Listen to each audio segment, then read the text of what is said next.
Good evening and welcome to the January 25th, 2021 City Council meeting. Oh, sorry, City Council work session. I'm on my wrong script. Thank you for joining us in this remote meeting format we're using in response to Governor Brown's Stay Home, Save Lives order. This format enables the City Council to meet and take care of business while keeping its members, staff, and the public safe. For work sessions like this one, where there is no opportunity for public comment, those wishing to access the meeting can do so by watching the live stream available on our website, the broadcast on Comcast Channel 21, or by calling into one of the phone numbers listed for this meeting on the public webcast and meeting materials web page. Looking ahead, tonight's regular meeting will include a public forum. Information about how to participate in that meeting is available on the public webcast and meeting materials web page. And as always, other forms of communication with me and city councilors are available, including email and voicemail. So thank you all for tuning in. And with that, I will turn this over to the city manager. Thank you, Mayor. We have a really great lineup tonight. We're going to spend our entire work session on middle housing, and I'm joined here by a number of people, and I'm going to kick it off by inviting Terry Harding to introduce the topic and our speakers. Wonderful. Thank you, Sarah. I'm going to start right away sharing my screen.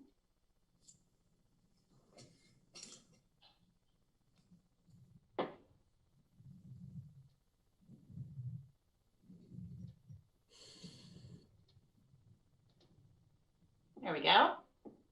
Now I can't see any of you, but I trust that this is working.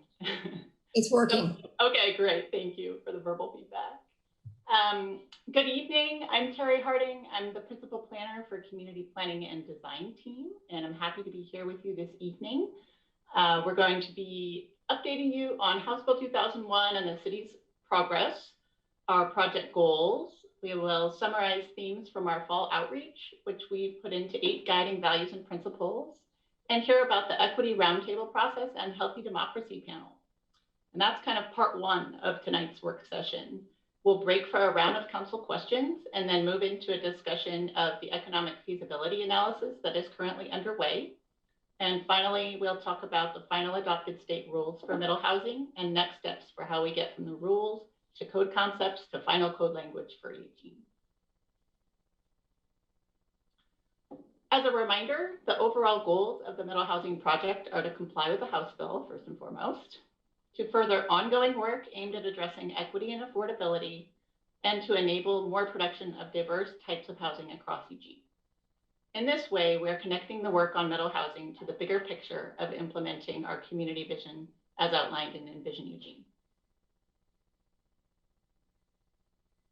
In 2019, House Bill 2001 was passed by the Oregon legislature to begin to address the deepening housing crisis in the state. The law includes a deadline for implementation by June 30th, 2022.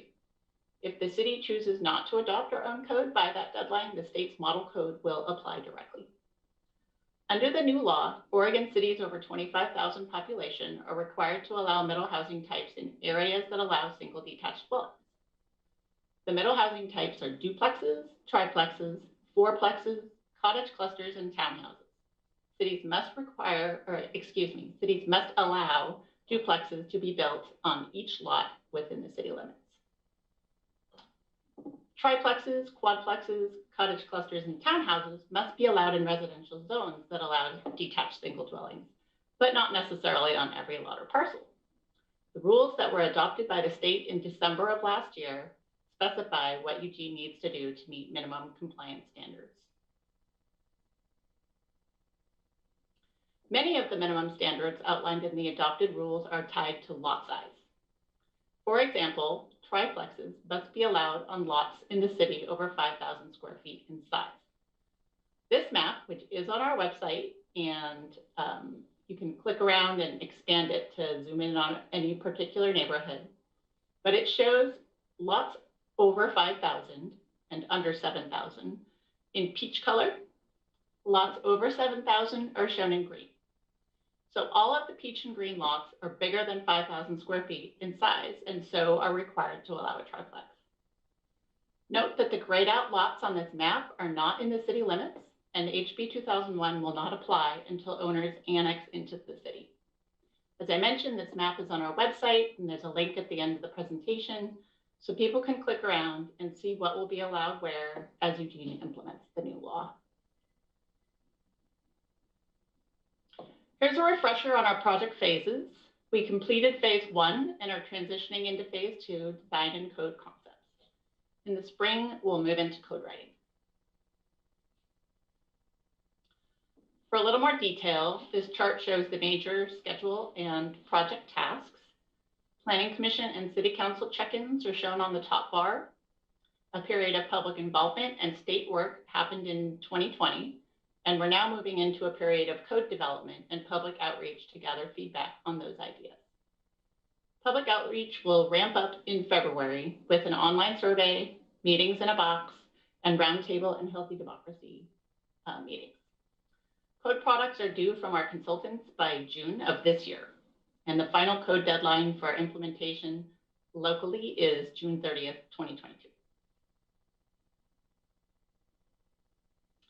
You may recall that last summer we brought you a draft of our public involvement plan to both Planning Commission and the City Council. Inspired by the events of 2020 and the challenges involved with doing public outreach in a pandemic, we proposed an intentional focus on equity and inclusion for this project. What that means is that in addition to the ways that community members have traditionally been involved in planning work, we're trying some new things. Complementing the general public outreach and boards and commissions and local partners events, we added an equity roundtable, first done for the Climate Action Plan, to specifically hear from underrepresented groups, and a partnership with Healthy Democracy to reach as broad a cross-section as possible across Eugene. In a moment, Alai and Lynn will tell you much more about both of those processes. Due to COVID-19, we shifted our public engagement entirely online using tools such as fact sheets, frequently asked questions, a comprehensive website, and Engage Eugene, the city's interactive public engagement platform. We do a monthly planning newsletter and have reinvigorated our Facebook page and started an Instagram account, Huge Planning, to increase our reach to millennials and Gen Z. The response has been terrific, and our interested parties list continues to grow.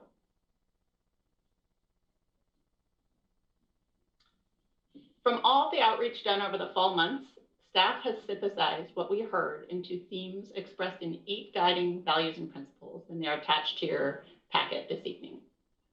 The statements were written by city staff using words and phrases suggested by the outreach groups in the fall.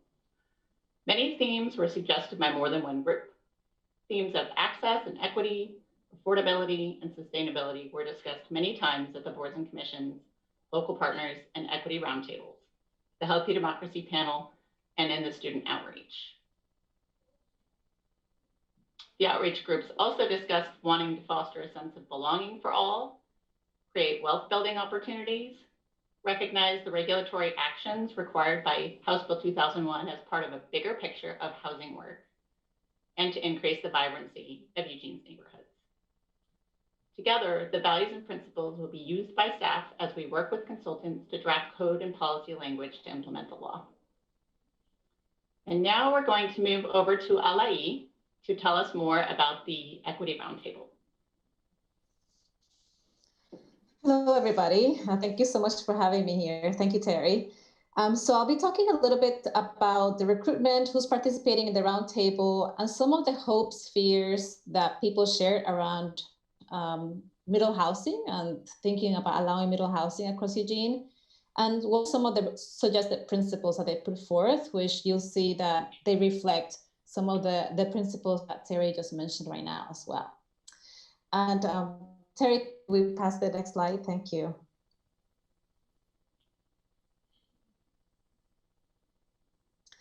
So back in between October, November, in a miraculous way, with all the busyness of the election, we all managed to recruit a number of amazing organizations and communities who are willing to have these conversations with us. The UO Longhouse, Senate Representative, Sapsikwala Teacher Education Program as well, NWCP of Eugene Springfield, Disorient Film Festival, the Chinese American Benevolent Association, the Lane Independent Living Alliance, Transponder, and Huerto de la Familia. And I'll say that what's amazing about this group of people is that we have people who have participated and are participating in other kinds of outreach work in town, both in terms of design issues in town, urban planning, climate action planning, ad hoc committee on police policies, and are also returning back to participate in these conversations as well. So I think that's a really good sign about the work that's been done. The second piece is that we also have new people who haven't participated in this process before and are willing to be part of these conversations as well. I just wanted to highlight those pieces of the outreach work. And can we move to the next slide, Terry? Thank you. Some of the themes and highlights that came up in our two meetings back in November and December were experiences of housing discrimination, and people talked about, for example, discrimination of LGBTQ community members trying to rent or buy in Eugene, racial profiling of communities of color by neighbors at times and other community members. We have people talk about accessibility concerns, especially people with disabilities having a hard time finding accessible housing and affordable housing that actually reflects their actual capacity to pay for rent or for a mortgage. The needs of multi-generational households. It was really incredible to hear people talk about, I want to be able to have my grandma live with us, and my children, right? Like having multiple generations live in the same space. And this was really important because oftentimes when people talk about housing, people think, well, we need to think of older people who need to downsize and have smaller spaces. And that's definitely a need, as other outreach has shown. And in this particular group of people were really invested in thinking what it means to actually share households across generations, care for the elderly and care for children, and have mutual aid systems. And that was really important for people as well. People talked as well about multi-generational households of people who are not connected biologically or by blood. And so that was also another conversation that was had. And giving renters more housing options that they can afford. And so affordability is one of the key components of the conversations that we've had so far, and also different kinds of architectural possibilities for people to be able to be in smaller or bigger spaces as they need. I wanted to share a few highlights of our conversations too. People talking about, for example, we had a participant talking about this housing, how long they are and difficult to actually have access to. Somebody was talking about being a minority and finding housing in Eugene. Quote, we have so many things against us, having one income, not having good credit, and the waiting list. People talking about having a hard time finding access to housing with children, where their neighbors won't complain about their children just walking around or just waking up in the middle of the night, just regular noises, and having neighbors complain about those noises. And people also talking about having neighborhoods that feel welcoming for communities of color. So a few people talked about trying to help people who were either in town already or moving into town, trying to find housing and feeling that their neighborhoods were not welcoming to their possibility of living there. Now, out of those conversations, a number of values and principles were suggested by Roundtable members to think about middle housing code. One of them definitely was accessibility, and that was really, really key for communities who identify as people with disabilities. Second was applying a decolonizing lens, and that was a few items that were recommended, where developing a formal relationship with the Confederate Tribes of Grand Ronde and Confederate Tribes of Silet Indians, like a government-to-government relationships that allow for thinking about co-design of architectural floor plans that reflect the cultural specificity of Native communities in the area. Also thinking about indigenous ways of relating to land, to housing that's close to rivers, to natural sources, and thinking about the building themselves in relationship to indigenous communities. We have people talk about federal funding that's available for housing for Native communities. Another concern that people were really invested in thinking about was the bias resistance from some neighborhoods to middle housing. And so people are really concerned about the recognition of stigma around new people that come because of middle housing to different neighborhoods. The prevention and addressing of discriminatory rental practices was also really important to people as something to consider. Spreading middle housing across the was really important to all Roundtable participants. Safety and security in building standards that are built within the code was another principle that people shared. Create housing around and with green spaces, close to grocery stores, transportation, affordability, mentioned before, wealth building programs for low-income renters, first-time home buyers, including opportunities for rent to own, multi-family and multi-generational opportunities for housing, environmentally sustainable housing, involving local communities and contractors to build new housing, democratic and transparent decision-making processes at the level of the city around code, and lastly, incentives for builders to follow the guiding values and principles. So one concern that people had was, we're doing all this work, are builders going to actually follow up on the values and principles that the members have expressed here? So these are so far the conclusions we've reached in the last two meetings, and I leave you here with Lynn for the next part of the presentation. Thanks, Ellie. And she's going to stick around for the questions and answers after Lynn does this next part. I just wanted to say that and say thank you before resharing the presentation. So Lynn, there you go. Let's talk about healthy democracy. This is Lynn Davis, the program director. Hi, everyone. Thanks so much for having us here. It's such a pleasure to be here and talk to you.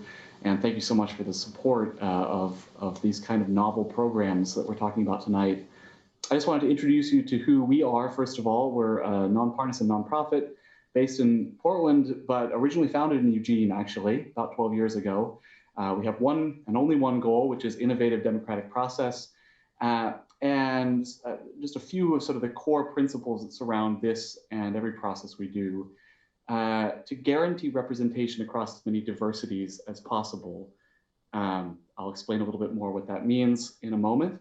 To ensure participation by folks who've never participated before, to foster collaboration and a paradigm shift, the panel being on the dais and us serving them rather than the other way around, and having the potential for substantial policy influence, which is this presentation is very satisfying for that reason.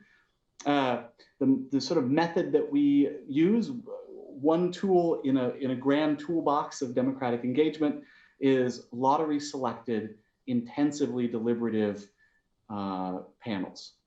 We're best known for something called the Citizens Initiative Review, which you might know at the state level. It is a really unique democratic reform implemented by the state of Oregon into law in 2011 that involves everyday people from across the state interviewing pro and con campaigns on a particular ballot measure and a number of independent experts and writing voter information for the voters pamphlet. And it's one of the most studied deliberative processes in the world, actually currently, and proves that everyday people can evaluate the most complex policy issues and write voter info that's accurate and comprehensive. And we hope that we can bring that now to the local level, not for voter information, but in this case for principles and then evaluation of policy. Next. So this partnership with Eugene is really, really significant for us. Eugene is the first city in the Northwest to fund a lottery selected deliberative body of any kind. You're also the first to convene one as part of a major planning project. And as I mentioned, our relationship with the planning staff is as a partner, not just as a consultant. And we hope to help out. We're a nonprofit, as I mentioned. Hopefully this review panel is the first of many across the state, a new democratic tool in planners' toolboxes. And next. So I created this slide around the holidays, thinking about pie and different slices of the democracy pie, or rather an expansion of the number of pies. And all of these are important. There are pieces of this engagement process that are open to everyone, surveys and public hearings and that sort of thing. There are also things that are special invitation, that is special invitations to marginalized groups or groups with special interests in the issue at hand. And then there's random invitation, which we feel like is sort of up until now fairly missing piece. It works to expand who we think of as holding a stake in these issues, because there's a difference between who volunteers and who typically, who's in the general population. And we think there's an important gap there to be filled. That invitation to particular groups is very, very important, but all of us need to have the chance every once in a while, from time to time, to participate in in-depth policy making discussions. And I just want to say one more thing about the sort of the power of that invitation. It's so infrequent that most of us receive an invitation directly from government to participate in a kind of really meaty way in policy. And even receiving that invitation, let alone actually participating on the panel, we know through research builds ownership of the policymaking process and a relationship between government and the general public that we're lacking in many ways, especially right now. Next slide. So this is how the panel was selected. You can find more information on this at the link that I'm going to show later, but it's 29 Eugene residents this is including the UGB as well, a city in one room. This is sort of what it looks like on screen. And these folks are, as I said, randomly selected, 7,500 randomly selected addresses. And then of the folks who respond, and there was a fairly high response rate relative to these around the world, actually in Eugene, so way to go, Eugene. There was then a second random selection process where 30 panelists and a number of alternates were selected, and randomly, but on these different demographic factors. Now, panelists are paid $16 an hour, plus other expenses, child or elder care if need be, and individualized tech support, mailed out laptops and hotspots and all that stuff as well, to make it as easy as possible, hopefully, to guarantee that we could meet all the targets and really represent the city, which we did. And you can see the full demographics on the project page, including folks who responded and the final panel. Next slide. So just an overview of the panel process. Where we've been already in the fall is through 9 2.5-hour sessions. The panel heard from a number of experts and stakeholders, 20, I believe. So quite a few hours spent hearing presentations and asking a lot of questions of folks, most of whom were selected by the panel itself. Then the panel went through an iterative drafting and prioritizing process. This is mostly done in small groups for the deliberative quality of that, professionally moderated in all cases, and with lots of training about disagreeing in positive ways and so forth. And next slide. So the product that came out of those fall sessions were 41 different guiding principles. And I'm not going to read through even a selection of them really here today, but you can find the full report there. That's our site, that's our project website that also has videos of all the panel sessions, if you want to dip into any of them that happened in the fall, and a video series that we're releasing over time where we sort of explain different aspects of the process in case you want to get really nerdy about the selection of the process or the panelist experience. But some general themes that came out of this report, written exclusively by the panelists themselves and not edited by us, incidentally, covered issues such as affordability, habitability, policy evaluation after the implementation has taken place, homelessness, housing preservation, environmental impacts, development regulations, equitable access, and diversity of housing types. Next slide. So one of the really cool things about this process for us is that the planning department was willing to include uniquely thorough feedback loops into the process. And these are what's going to be happening in February and April, where the technical staff will come back with code concepts, which the panel will review given its previous extensive experience and its own principles, and provide detailed feedback about what they think the pluses and minuses are, where it meets their principles and where they think it doesn't. And then they'll come back in April and review a slightly more refined framework, do the same thing, and also prepare more general public engagement recommendations given their experience in this kind of novel process of what that means for public engagement in Eugene in general, in their opinion.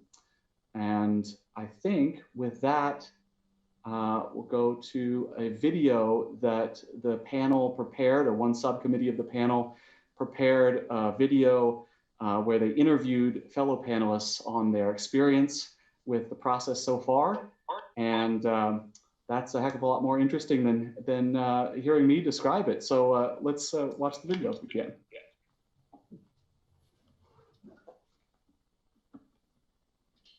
I had actually never seen anything quite like this before in all the different places that I've lived, never received anything directly from the city asking for participation in such an unconventional group and democratic setting.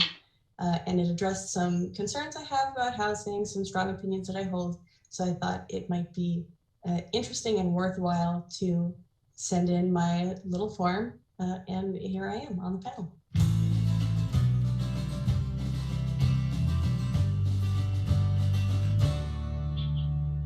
When I got the first invitation in the mail, I was like, I wonder how many people are actually going to do this. And so I almost didn't fill it out I had it like on my countertop for 2 days, and I almost didn't fill it out because I was like, I probably have nothing to offer. And then I was like, but what if I do? I actually have direct experience with middle housing. The whole idea about middle housing, I never knew a thing about it. I've lived in a townhome, not in the state of Oregon, but in a different US state. And I thought that would be relevant to a lot of the discussions that we had. I just wanted a chance to try to get involved in something bigger than myself. I am someone who believes deeply in civic engagement. I was pretty motivated just to get involved about an issue that's really important to not just Eugene, but the whole state of Oregon. I feel like my voice was heard.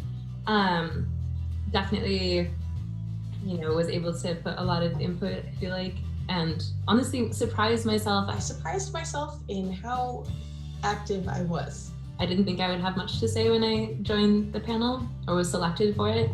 So I was surprised every time the meetings were over that I had said as much. I'm usually the quietest person in the room, and yet on several occasions was leading the charge. It's just my perspective in the willingness of people to come in and be a part of this. Just being a part of something so diverse with all sorts of, people from all sorts of different backgrounds and experience levels, and of multiple demographics was super inspiring. I've got to meet a lot of really cool people through this panel. I think it takes a certain amount of character to be willing to participate in something like this. I feel so privileged to be part of the process. I have definitely learned a lot, not only about HB 2001 and housing in the Eugene area, but also like procedural, things, like how healthy procedures work. Looking at the principles that we arrived at, in the end, I'm really happy with it, and I just think it's great that everyone was able to have input, including myself. I think with the live streaming, the transparency, the availability of the speakers, everything, the way they go about doing it is really well done. Hopefully this will inspire, an abundance of similar processes in every facet of our democracy.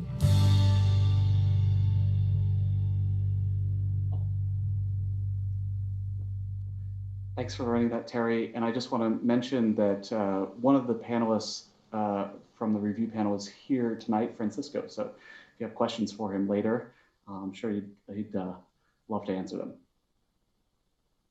And the time for that is now. We've concluded the first part of the work session's presentations. So Mayor, we're ready for a round of questions and answers. Thank you so much. I find this work both so compelling and also inspiring, and it was fun to watch the video, but I think some of the really what was uncovered through the equity panel, particularly very revealing and something that we just don't often have a chance to hear. So this is a kudos to all of you for this innovation in how we reach out to the community. So I see that Claire has her hand up, and then Matt. Thank you, Mayor. Yeah, thank you. This is really great work and really inspiring, absolutely. And I don't know who to give credit to. I don't know if it was staff who said we're going to go out for healthy democracy, if that was a council direction. I can't remember, so I apologize. But whose ever idea it was, fantastic, really amazing. And I'm so pleased to see us building on our equity panel work as well, and really taking that to heart in a way that I think, you know, if we figure it out, is going to pay real dividends in the future as we create policy and try to wrap our heads around how we reverse some of the harm that, you know, has been done in the past with the way housing code was developed and who could live where, and, you know, who was accepted in what neighborhoods, and all the awful history that we have in this state and in many states.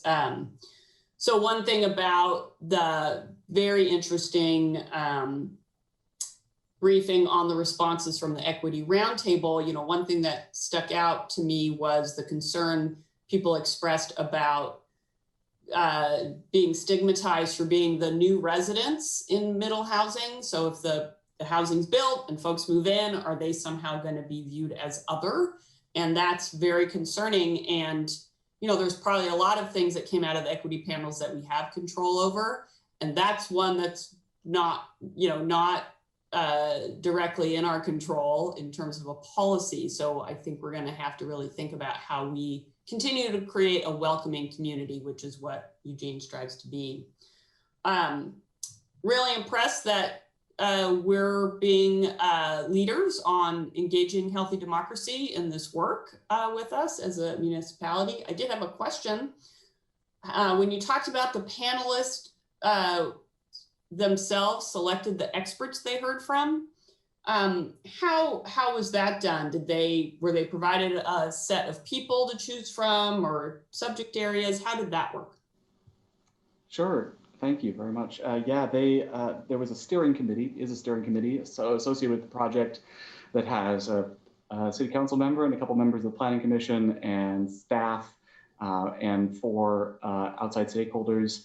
And they compiled a list of, I think, 57 different experts, sort of a menu to choose from, with some rationales about why they thought those folks were important, and in fact votes on who they found to be important to choose. And then the panel went through a couple of iterations of process to choose from that list. Actually, before that, the steering committee also pre-selected a few folks right up front to provide some background information as well. Great, thank you. And then Terry, if you haven't already, could you send to council the link to the Healthy Democracy Report? I know I can go hunt it down, but if you send it to me, that'll just make it so much easier and ensure that I actually look at the report. Absolutely. Thank you. Thank you, Mayor. Thank you, Matt, and then Alan. Thanks, Mayor. The Healthy Democracy randomly selected gig is a whole heck of a lot better than jury duty, I imagine.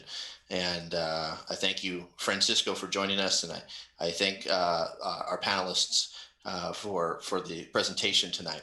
I want to go back to the middle housing presentation prior to the Healthy Democracy video and presentation.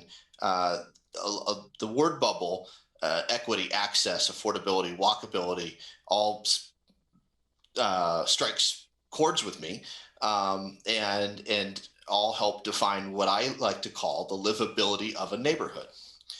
But if you were to sample 400 or 500 different folks throughout our community about what the livability of a neighborhood is, it's such a subjective term, you'd get 400 or 500 different answers.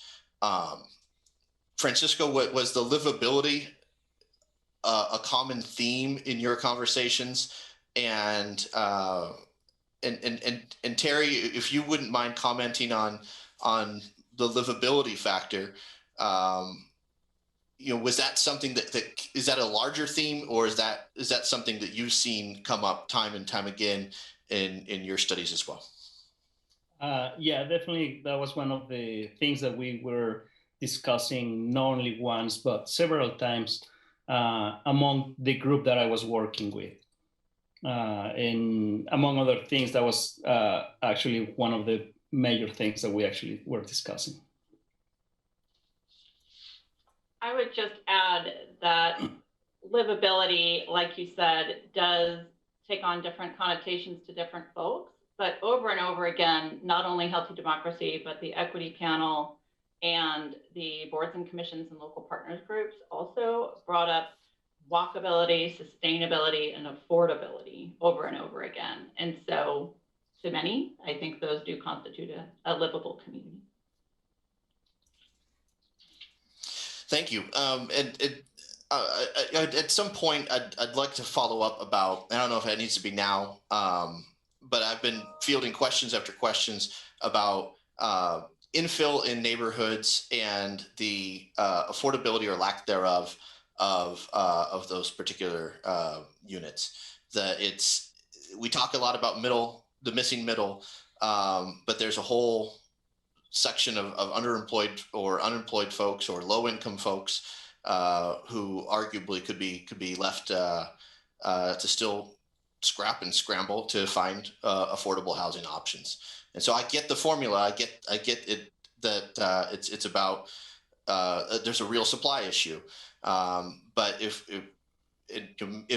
anyone could just address the dearth of truly affordable to a low income population, as well as the obvious opportunity to provide the missing middle. We're going to get into a discussion about affordability in general when Tyler Bump joins us after this portion. So I think your question will make a lot of sense, and I'll let Tyler take a stab at answering it. Great, thanks. Okay, Alan and then Jennifer. Yeah, thank you, Mayor. Yeah, I too thought using Healthy Democracy was a great idea, and soliciting participation from 7,500 random people was a really good idea. We did this back in 1986 at Emerald PUD, and glad to see that good ideas get recycled. What I learned from doing that process several times back then was that randomly selected folks, if they can provide really valuable information, if they're brought into the process and brought up to speed, given the information and given the chance to share and think about it, they can provide really good high level information and recommendations, and it worked great in the past. I'm sure it can help here too. So kudos to that part of it. Could someone go over what the LCDC did in, that's the Land Conservation Development Commission. They adopted their model administrative rule back in December of 2020. Can someone go over that with what they accomplished, what they did? Yep, that's in the second part of the presentation as well. Okay, I'll just pretend I'm a segue. And then, so I guess I'll just finish off by saying my problem with HB 2001 wasn't all the good things that'll probably come out of it, but that it was applied in a cookie cutter fashion, and it won't have the same impacts everywhere in all areas. So while it'll work in most areas, I think it'll be counterproductive in other areas, like the university area, where I think we're going to get affordable housing torn down and replaced with market housing, which is going backwards, and it'll probably decrease the livability of that part of the town. But I think it'll work well in other areas like transportation corridors and other kind of dense areas. So the cookie cutter nature of it, I'm wondering if we can address that in any way. Maybe that's part 2 as well, right, Terry? Yeah, okay. Thanks, Mayor. Okay, thank you. And Jennifer. Yeah, thank you. We're all so excited to get to part two. I just wanted to appreciate the equity panel and healthy democracy, and then the draft values from staff. All are specific and don't use a lot of generalized, right, terms that people can define very differently. So I really appreciated that focus on, if we're going to talk about livability, what does that mean? Like, let's get down to what that really means. And so I appreciate how that was done in all of these. And I don't have questions for Francisco. Well, I do have a million questions for Francisco, but I look very much forward to your report at the end about engagement and all of you've learned. And I just want to take this opportunity, since I'm on the steering committee, to acknowledge how much work you guys have done. You've had a lot to do and a lot of meetings and a lot of talking, and we all really appreciate what you've all been willing to do. Thank you. And Randy. Thank you, Mayor. First of all, I appreciate the inclusivity of this process. I like that we're getting a number of voices brought into the table. I guess my interest, I'm just curious, do we have any way of correlating how many people in the process in all these panels are from which wards, just so we have an idea of geographical location? I don't care about name to ward. I'm just curious about numbers. It's been my experience in our community that kind of signifies how you feel about certain things as well. And I just think that's just another data point that I would find interesting. Thank you. I can provide a short answer to that, which is on the Healthy Democracy panel, we do know exact numbers and we balanced for that, residents by ward.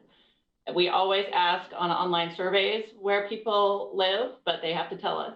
So we do our best with the other forms of input that we're getting. Thank you. And I can say from the equity roundtable that people have talked about living in South Eugene. People have talked about living in River Road, North Eugene, downtown by the University District, around in the Bethel neighborhood as well, in the Jefferson neighborhood. So we've had, quite a bit of representation in the Whitaker neighborhood as well, So we have people who either live or have lived in multiple kinds of neighborhoods throughout town. I didn't hear Churchill.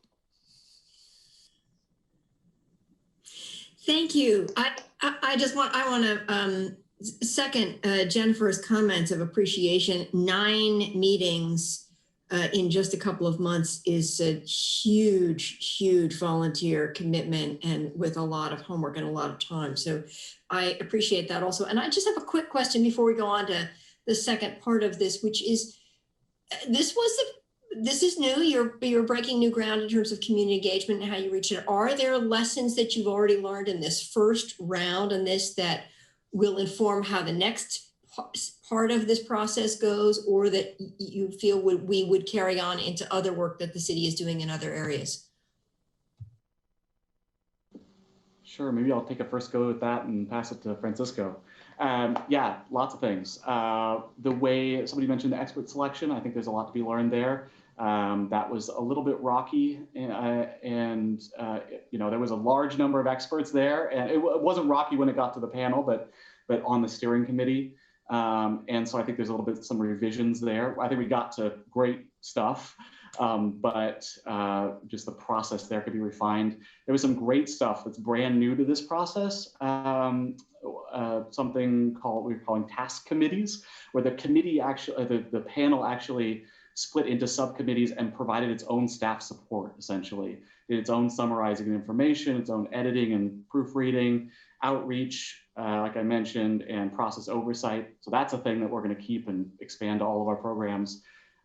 There's just a couple examples. Francisco, do you want to talk about any lessons learned? Or? Sure, thank you. Yeah, definitely. It was an eye-opening, listening all the experts about the areas and how this new bill will benefit some people, and there were some concerns for other people, but it was very interesting how we interact as a group, and then we come up with all these principles, and we're excited to to do the second phase of this panel. It was really great. Yeah. Thank you. And I can add on our end on the equity roundtable, we've learned a few things about outreach, for example. We did outreach in a 2-week period during election time, which was quite hectic, as you can imagine. But something we learned is that direct outreach to individuals, like directly emailing people, calling people to invite them in, was really important and was really effective. Also, something to consider, I think people who care for children and family at night, we've had our 2 meetings in the nighttime, and that's something that has come up. So we're trying something new for the next 2 meetings as well, giving other time options and letting people who cannot make it at night or at the time that we're meeting to talk with us separately, individually, one-on-one. Also, that people have very different definitions of households, and that we have to consider that as well. That people have this, usually when we think of housing, we think of like this one household with a particular kind of family, and there's so many different kinds of households in Eugene that need to be considered as well.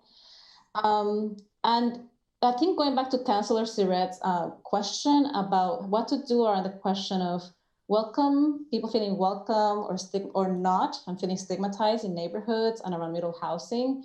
Something that people suggested in the equity roundtable was engaging neighborhood associations and neighborhood organizations and educating them about what it means to welcome people in the space and who are the people, why is it important to welcome different kinds of housing and different kinds of community members in neighborhoods.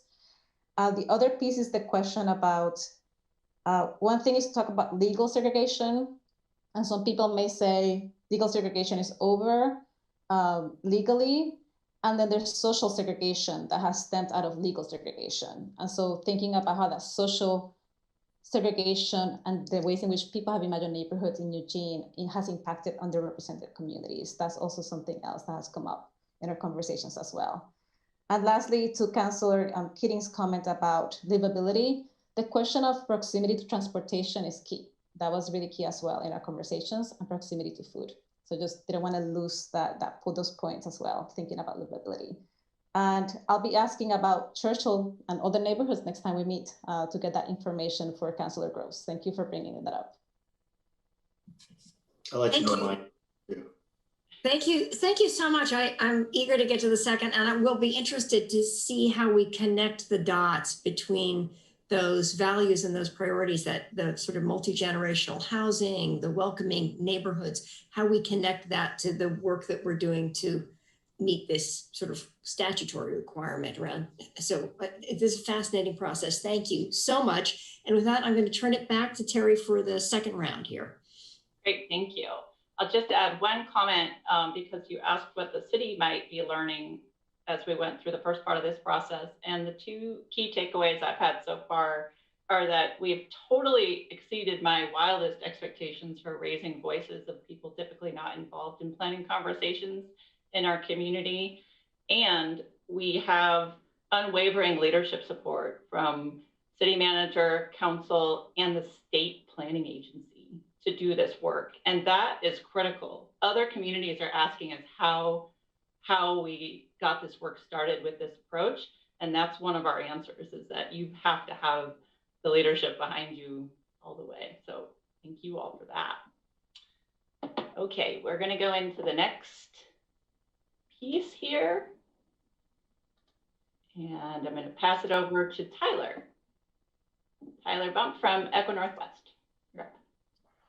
Thank you, Terry. And good evening, Mayor, members of council. My name is Tyler Bump. I'm a director at Echo Northwest. I help lead our housing and development policy practice area.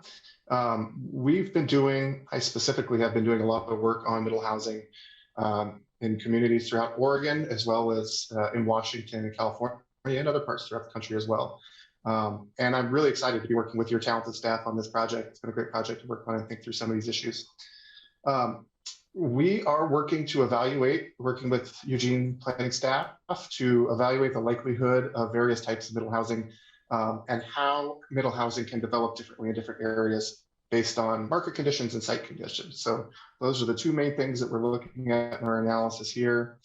Updates for this meeting. So we're going to give you kind of a sneak peek or a primer into our key findings that we're going to have in our report that we're working on right now. We'll be finishing that pretty soon. But for this meeting, we'll talk about Eugene's market for middle housing, what types of middle housing are most likely to get built throughout Eugene, and a little discussion on estimated prices for new middle housing compared to single family, and how adding more housing can help keep Eugene affordable. So next slide, please, Terry. So first off, we take a sort of scan, a look. This is the how we're answering the questions that we're asking or have been asked here. We're taking a scan of recent development of all middle housing types across Eugene. And I do want to mention that Eugene has better and more recent examples for middle housing types than a lot of other communities that we're working in right now. These middle housing types have happened in multi-dwelling zones, so not single dwelling zones, but there are good physical examples and market examples of middle housing across Eugene. We're looking at a mixture of for sale and rental housing, and we're looking at a range of prices and rents. And the range of prices is really important because the market dynamics are so different, as you all know, across different communities and different neighborhoods and your wards throughout Eugene. So we're taking a really nuanced look at prices and rents across the city. Next slide, please. So some of our sort of initial key findings that we have here. Before I go into these sort of bullet points, I do want to mention that what we're finding is that both ownership and rental housing, middle housing, is feasible in different parts of Eugene. So at a high level, middle housing is feasible within the market, as if allowed in different places, when it's allowed because of HB 2001. It's likely that it'll get built depending on, again, market conditions in different parts of the community. But building for sale middle housing is more financially viable than rental housing in most areas. So there are, in most areas, for sale housing sort of what we would say outbids rental housing as a market feasible development type. Two side-by-side attached units, that's a duplex, can fit on many residential lots throughout Eugene. And one thing I want to note on the side-by-side piece is that both builders and buyers prefer what are called fee simple development projects over condos. And so I just want to take a note to, or take a minute to discuss the differences between those. When we say fee simple, we mean an individual lot that has a unit on it where an owner owns the house, the unit, and the land underneath it, as opposed to a condo, which is a shared ownership structure where you have multiple units that have the homeowners association. Both builders and buyers prefer that fee simple model. So that's one of our key findings that we found doing this work in Eugene and across other communities as well. 4 side-by-side attached units are financially feasible in many areas if there is a market for condo ownership. So this is more in the higher density end of the middle housing types. The 4x4 sort of either fourplex or townhouse type thing is feasible, but mostly feasible as an ownership product. And then student-oriented plexes may be feasible near the university. And this is one that is definitely unique to Eugene, where there is more market demand for student housing and opportunity, or in areas that have higher opportunities for students to be connected to the university. Next slide, please. So talk a little bit about the pricing of middle housing and single family detached housing. Before I get into the differences here, I do want to highlight that as a sort of baseline place to start the conversation is that we're finding that new construction detached single family in Eugene generally ranges in price between about $460,000 to about $550,000 for new construction detached single family housing. There are examples at the lower end of the spectrum. So in Bethel, there's been new construction at a lower price point. In Southeast and Southwest Hills, there's been newer construction at a much higher end. But in general, the $460,000 to $550,000 range is where a lot of the new single-family detached housing is occurring at price points. So when we look at our feasibility testing of middle housing versus new single-family detached housing for an ownership product, again, depending on the size of the unit, whether it's a duplex or whether it's a unit in a fourplex or a townhome, we're looking at about $230,000 to $485,000 for a for sale unit in middle housing. Subsequently, also in rents, about $1,500 a month to about $2,900 a month. And that is the price differential is very closely tied to the size of the unit, as well as the market and neighborhood in which development could occur. On the single family detached side, we're seeing ranges from about $250,000 to over $1 million, or $1 million for sale single family detached housing. And the rents that we're sort of modeling and observing for new detached single family range anywhere between about $1,700 to about $3,000 a month for rents. The big question, what does this mean? So next slide, please, Terry. We wanted to talk about the sort of income spectrum of housing needs here and show an example of where middle housing fits in. So this chart has a lot of different information in it. This is from the Lynn County Affordable Housing Action Plan.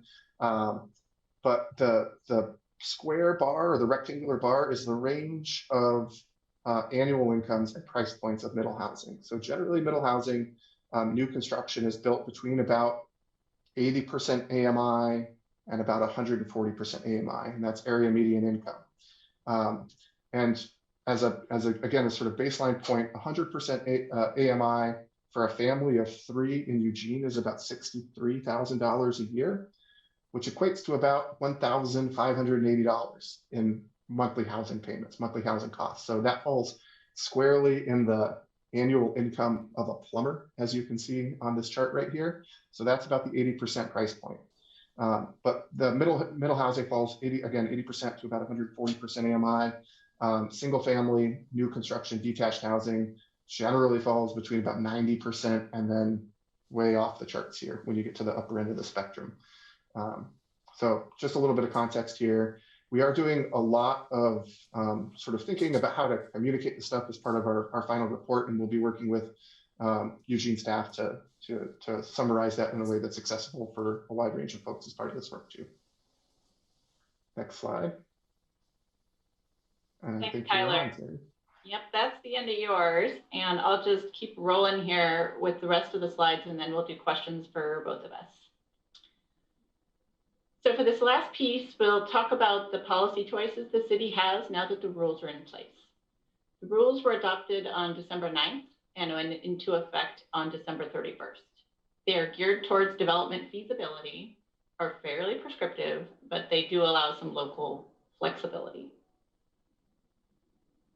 The questions now include, what are the city's options for complying with the House bill and encouraging middle housing?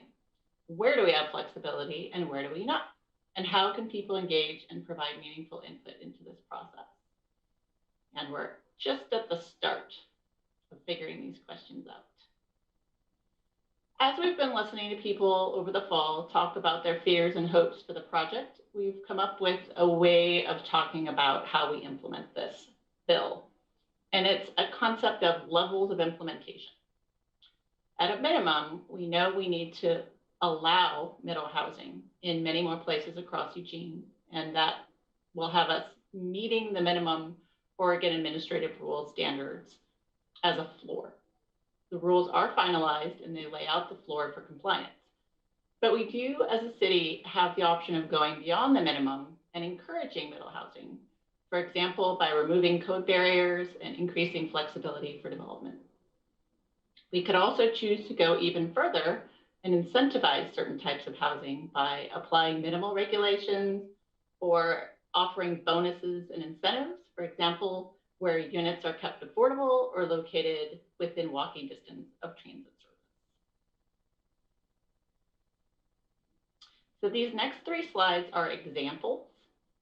They're not final, but they are ways that the city could choose to implement different factors at these 3 levels.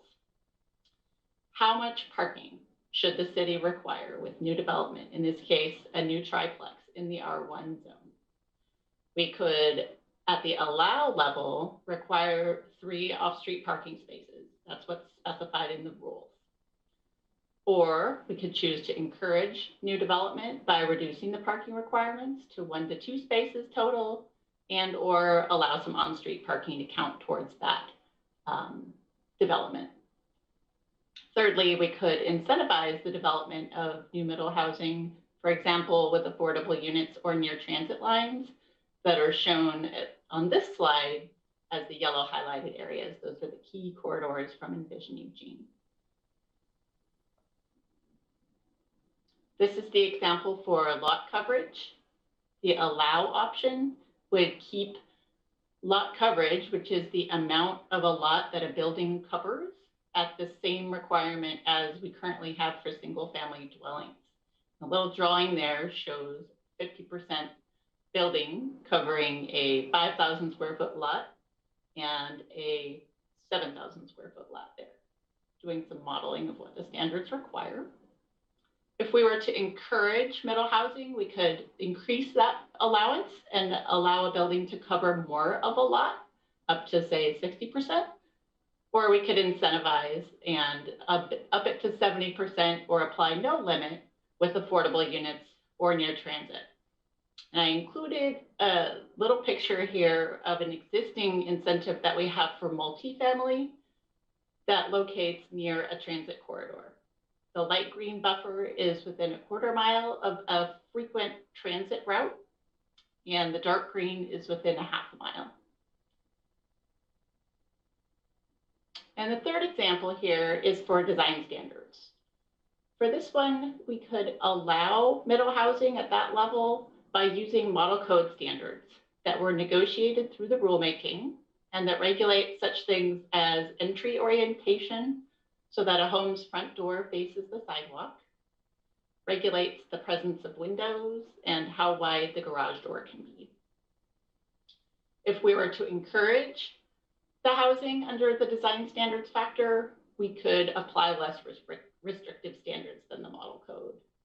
And under the incentivize option, even fewer standards or no design standards for new triplexes, and just allow them to be built like single family homes are. There are basic things required in our code that would be the same, setbacks and height, for example, and basic lot coverage standards and parking standards. If this just whet your appetite for more information about the model code or the requirements of the state rules, I have good news for you. The Planning Commission is going to be meeting and doing a deep dive on this topic next Monday, February 1st at 11:30 a.m. You can watch the webcast, look at the meeting materials ahead of time online, or watch it after the fact. So our next steps are to work with the consultant team to refine the code concepts and outreach materials, put all of those things out to the public for a period of broad public outreach from February through April. Work with the Planning Commission every month from now through May. And our code and policy products are due from the project team by the end of June this year. And as I mentioned previously, we need to have everything in place locally by June 30th, 2022, or the model code will apply in Eugene. So I'll stop sharing and we can take the second round of questions. Thank you so much. I think I've heard, see a couple of hands up. I thought I did. So I have Claire and then Greg. And thanks, Terry. Sorry, Echo Northwest, Tyler, for the presentations. And like you said, you know, we're just getting started on this, so more to come, right? So I just had a couple of questions.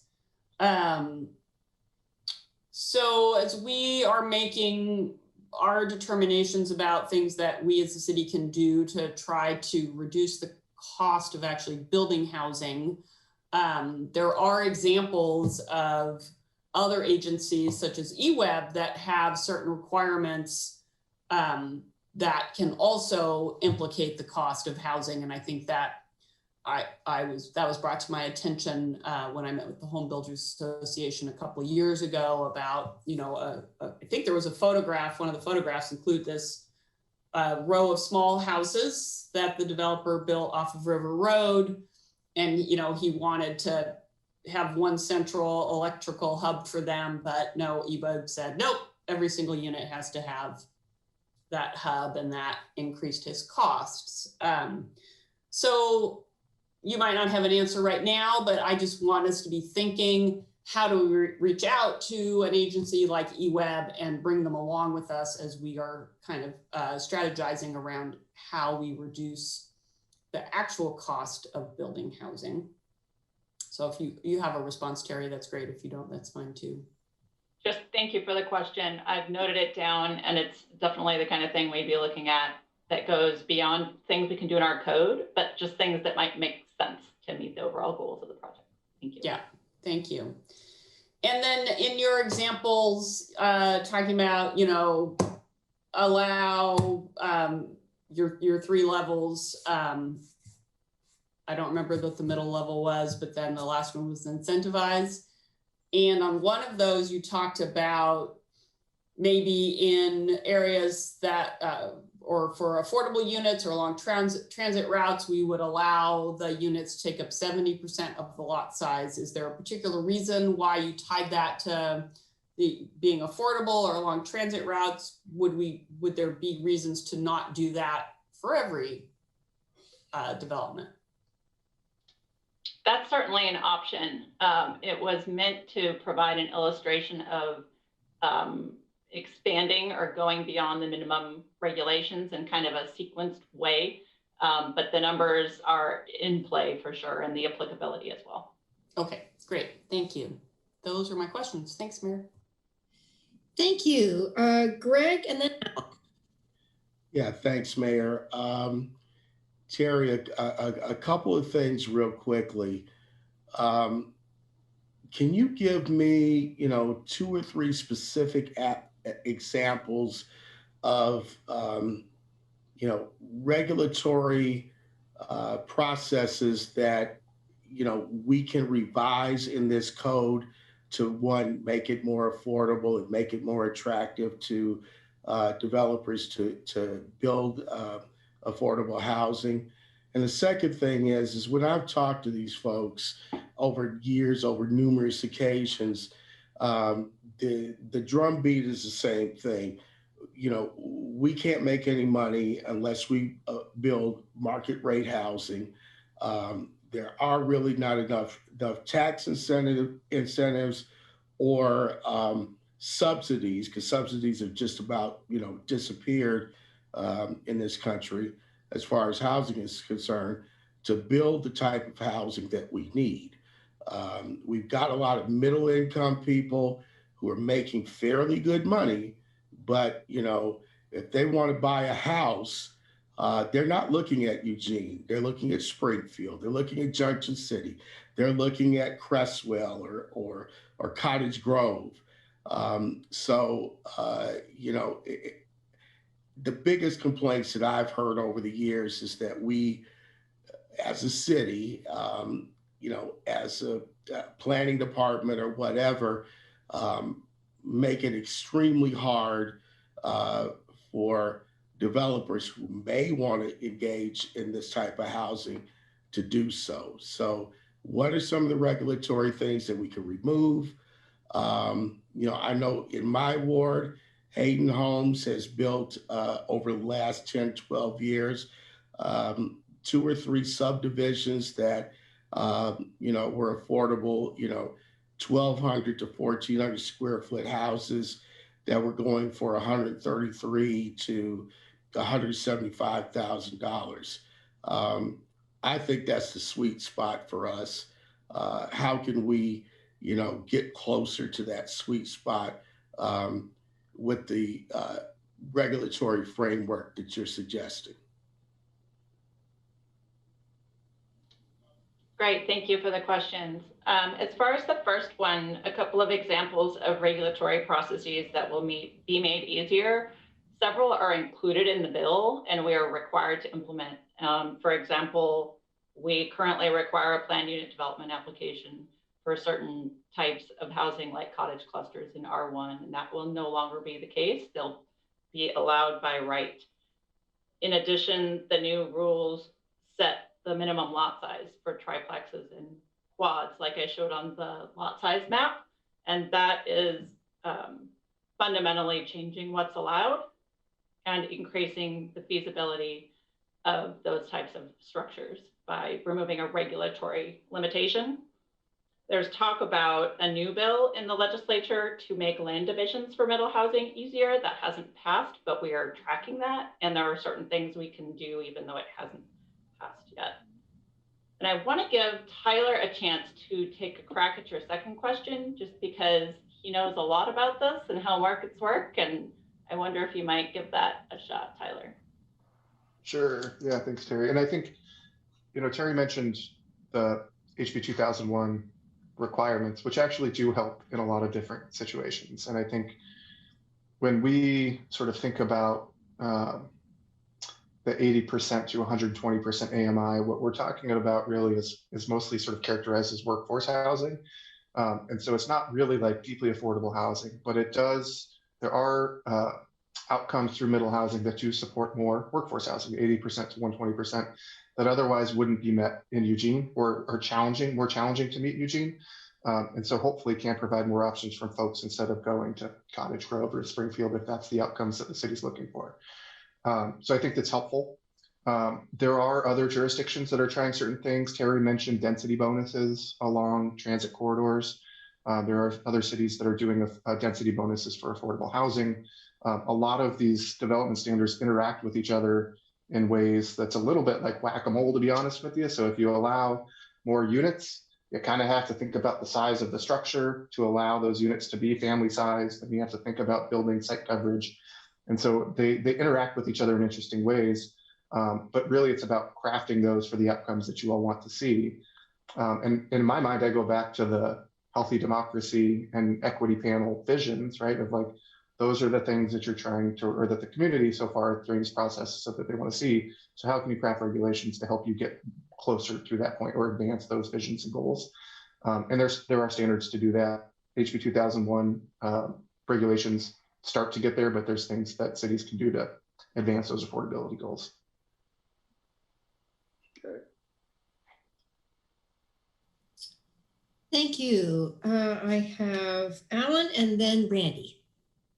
Yeah, thanks. My problem with this process so far, and going back a year and a half or 2 years, is that we really haven't done much to change things to actually get more affordable housing, missing middle housing. We've really missed the mark, I think, and got off track. And I'm excited about this because I think this is exactly on point. This is what we should have been talking about at the beginning, which is we're finally talking about how to incentivize and what code changes to make to get more missing middle housing. And I guess a question for Tyler, I look at this and I see a market failure. And we just have not, our market has not provided the types of housing that we need, this type of housing in particular. We simply not built it. And in that, when that occurs, I think then it's the obligation of the government, if we have that as a goal and an objective to get more affordable housing, more missing middle housing, that we correct that market by intervening in the market with either incentives or code changes. What's your thoughts about that, Tyler? I have a lot of thoughts on that point, and I'll try to keep them brief for you. I think with middle housing specifically, and with housing generally, we see two different things. We see sort of market barriers and we see regulatory barriers. And in some of the communities of which we're doing this work, we're testing the feasibility of middle housing and not much is happening. And to us, that says, there's a market barrier there, right? When we look at Eugene and we start to see some of these middle housing types work in certain places at the price points that are needed, to me, that signifies a regulatory barrier. And I think that's part of the upside of HB 2001. And I think as you think about what the city wants to prioritize, what you all want to prioritize, what the community wants to see is, in Terry's continuum of allow, encourage, incentivize, how do you tailor the standards to get to the place that you want to go?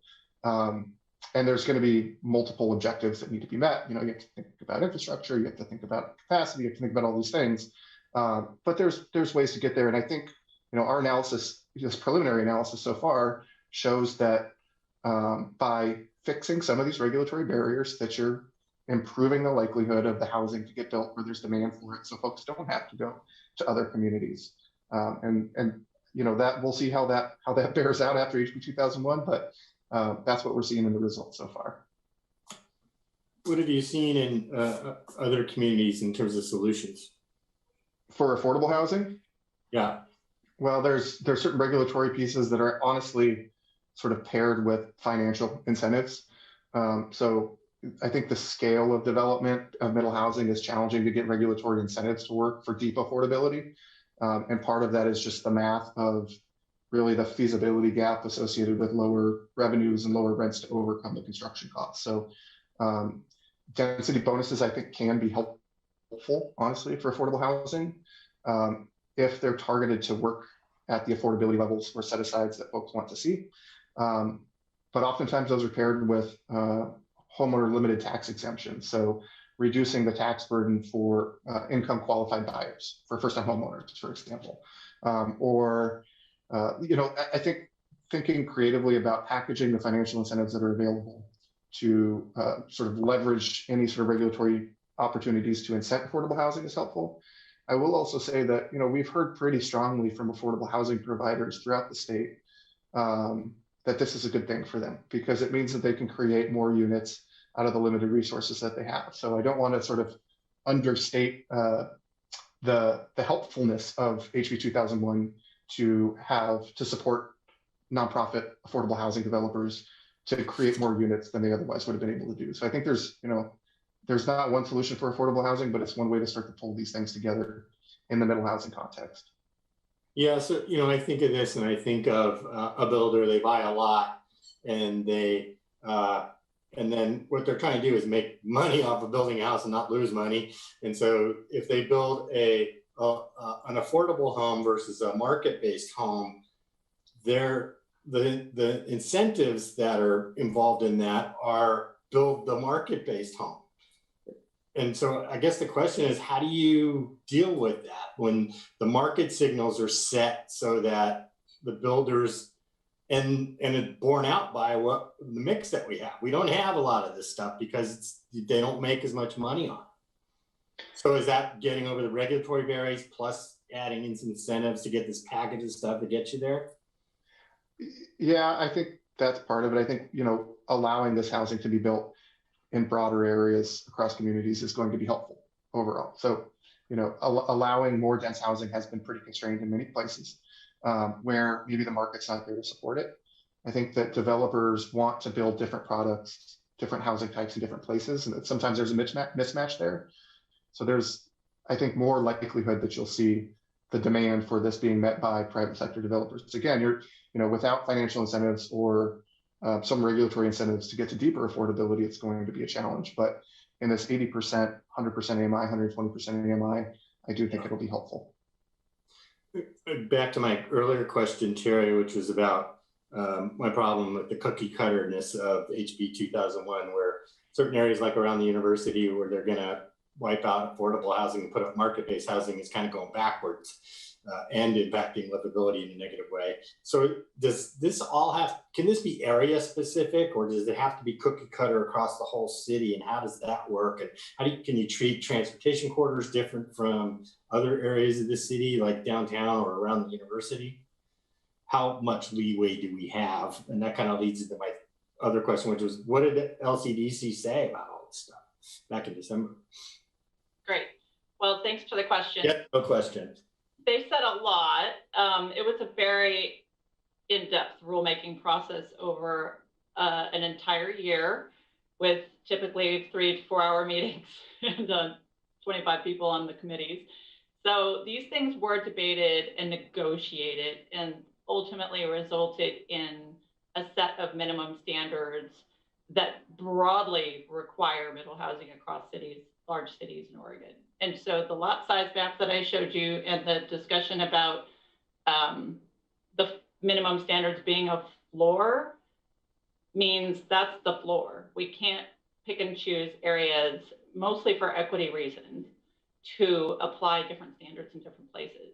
Where we do have flexibility is where we can go beyond that floor and focus incentives like we've been talking, or minimize regulations in certain places. So that we think we can do, and we're just in the middle of kind of shaping up the questions task. Oh, you're muted. Does that mean you can have more incentives, encouragement in certain areas, and you don't have to apply it other areas, but you still have to have this minimum base. I think right? that's accurate.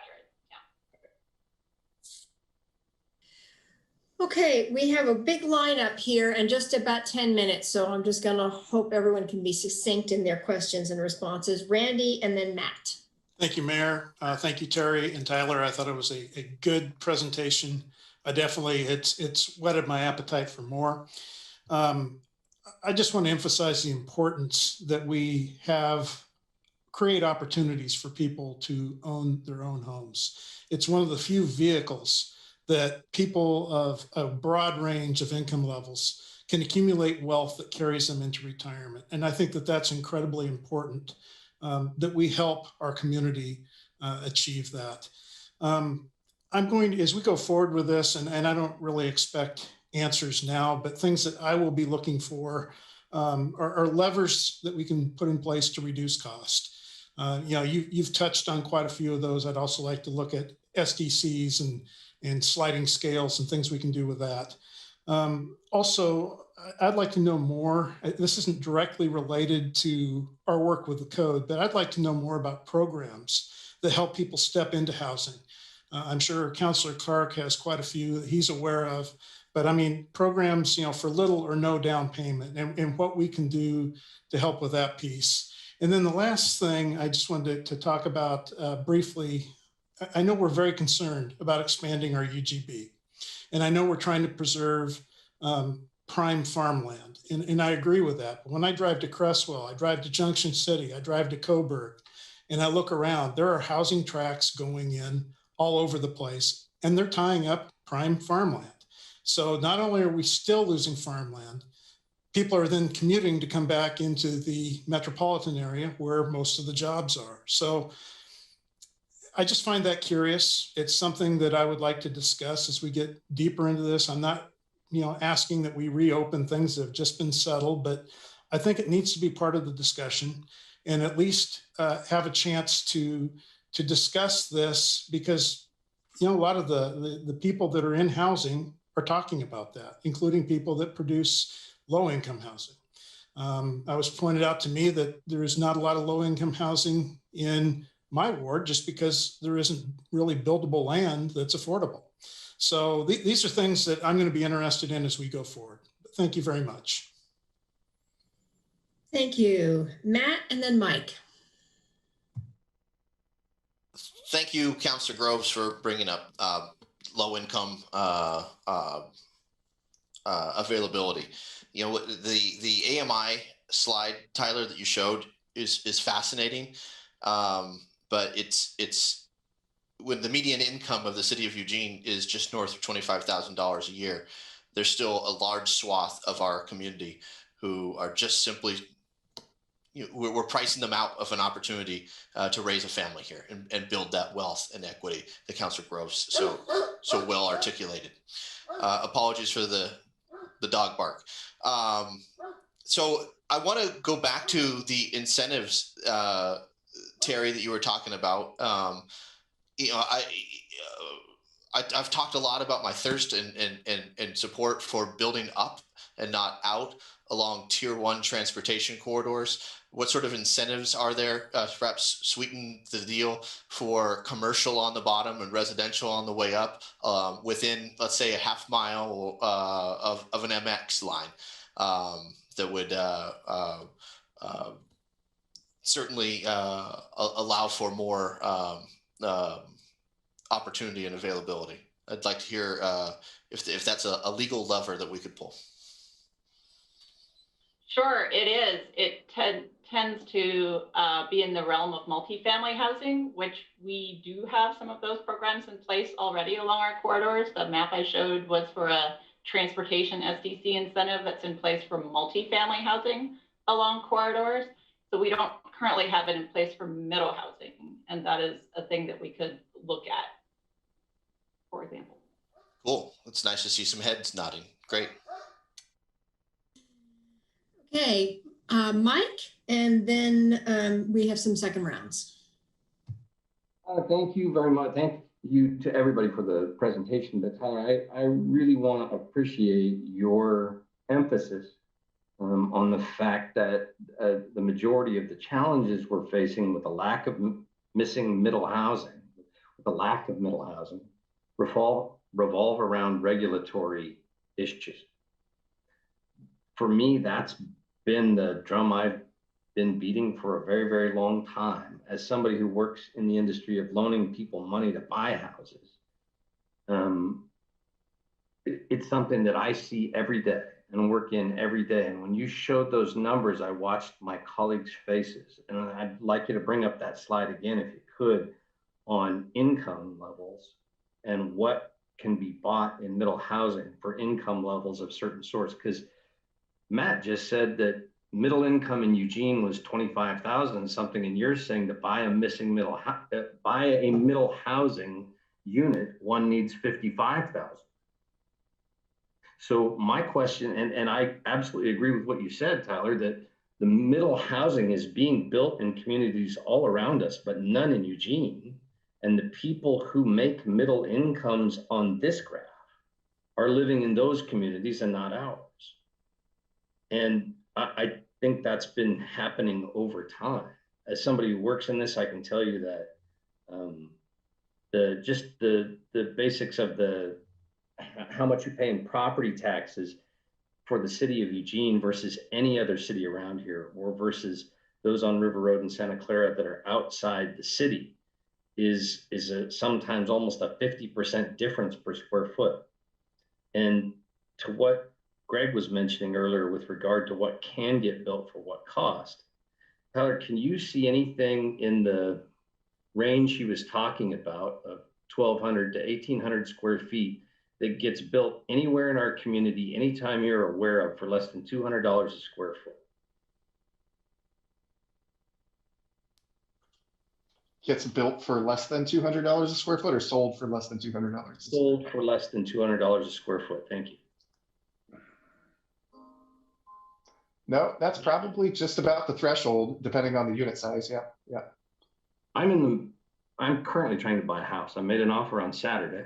I'm going to find out any minute now whether or not I got the house I made an offer on. But it's a 1,500 square foot house for $415,000. And there were 6 people who put in offers after it was available for one day.